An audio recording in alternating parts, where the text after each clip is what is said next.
ఏంట్రా తమ్ముడు? అన్నయ్య, మనం ఫ్యాక్టరీ పెడదాం అనుకుంటున్నాం కదా, శంకుస్థాపనకి మన బంధువుల్లో స్నేహితుల్లో ఎవరు మంచోళ్ళు చూసి మరీ పిలవండి. ఎవరు మంచోళ్ళో చెడ్డారో ఎలా తెలుస్తుందిరా? అందుకే కదన్నయ్య ఆ బాధ్యత నీకప్ప చెప్పాను.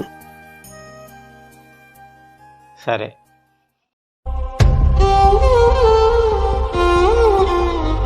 ఇదేంటి చాలా మంది వస్తారనుకుంటే ముగ్గురే వచ్చారు?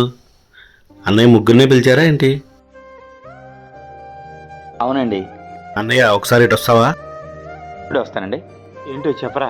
అన్నయ్య ఏంటన్నయ్య ముగ్గురినే పిలిచావు?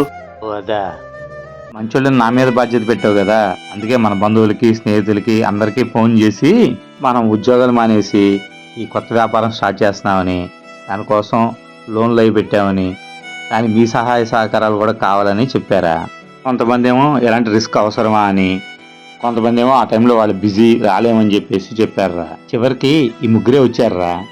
వీళ్ళు మనం కష్టాల్లో ఉన్నామని సహాయం చేసే ఉద్దేశంతోనే వచ్చారు. సో వీళ్ళే మంచి మనసు ఉన్న వాళ్ళని నాకు అర్థమైందిరా. ఇదేరా జరిగింది. చాలా మంచి పని చేసావు అన్నయ్య. ఇప్పుడైనా మనకి మన వాళ్ళు ఎవరో పరాయి వాళ్ళు ఎవరో తెలిసింది.